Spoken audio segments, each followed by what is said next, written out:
북구에서 추진하고 있는 도시재생 지역은 모두 6곳입니다. 도시재생 뉴딜 사업은 예산 규모나 사업 특성상 별도로 현장 지원센터가 만들어져 운영되는데요. 이슈앤피플 오늘 이 시간에는 상격 1동과 칠성동의 도시 활력 증진 사업을 담당하고 있는 북구 도시재생지원센터 신창섭 센터장을 만나 이야기 나눠봤습니다.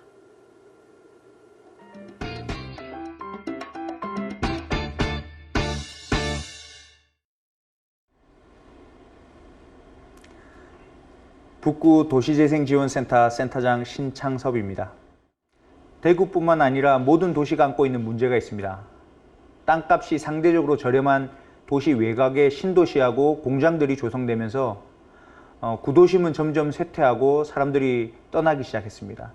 그래서 빈집과 폐건물들이 많이 남아있게 되었죠. 이런 상황이라면 예전에는 낡은 동네를 전부 허물어뜨리고 새 건축물들을 올리는 도시 개발이라는 것을 했을 겁니다.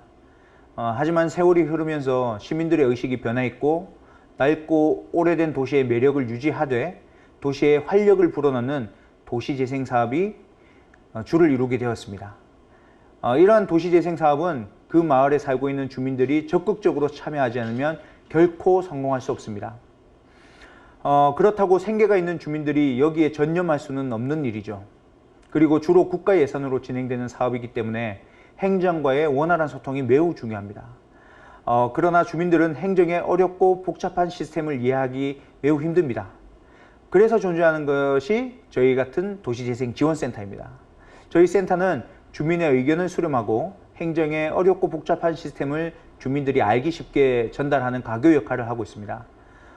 그리고 주민들이 도시재생에 대한 역량을 강화하고 주민들 사이에 공동체를 형성하기 위해 다양한 주민 프로그램들을 운영하고 있습니다. 소통이 가장 중요하다고 단언할 수 있습니다. 아무리 주민 주도의 도시재생 사업이라 하더라도 법이나 규정으로 안 되는 사항을 억지로 추진할 수는 없습니다.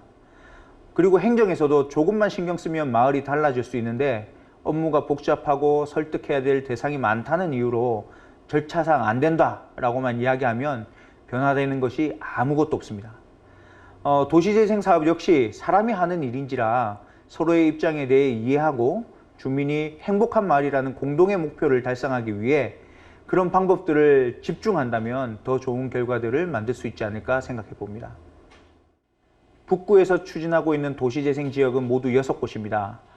이 중 3곳은 작년에 새로 선정된 도시재생 뉴딜 사업 지역입니다. 도시재생 뉴딜 사업은 예산 규모와 사업의 특성 때문에 별도로 현장지원센터가 만들어져 독립적으로 운영되고 있습니다. 북구 도시재생지원센터는 상격 1동과 칠성동에서 진행하고 있는 도시활력 증진 사업을 담당하고 있으며 소규모 재생사업으로 칠성종합시장 축제를 준비하고 있습니다.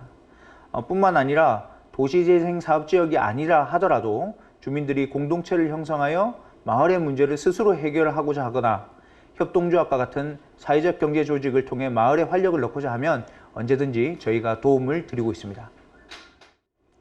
최근 들어 도시재생에 대한 관심이 많아지면서 폐공장이나 창고를 재생해서 멋진 문화공간으로 탈바꿈하는 사례들을 많이 접합니다. 하지만 도시재생의 영역은 엄청 다양합니다. 폐공장을 활용한 루인 카페를 만드는 것만이 도시재생이 아닙니다. 우리가 탁상 행정을 질타할 때 항상 드는 예가 있습니다. 바로 멀쩡한 보도블럭을 왜 그렇게 자주 바꾸느냐는 것이죠. 어떤 도시재생 사업은 보도블럭을 교체하는 것이 사업의 중요한 부분이기도 한 경우가 있습니다. 일반적으로 가지는 도시재생의 환상을 우리 사업을 통해 실현시키고자 한다면 실망감도 커지게 됩니다. 그래서 도시재생 사업을 냉철하게 바라볼 필요가 있다고 생각합니다.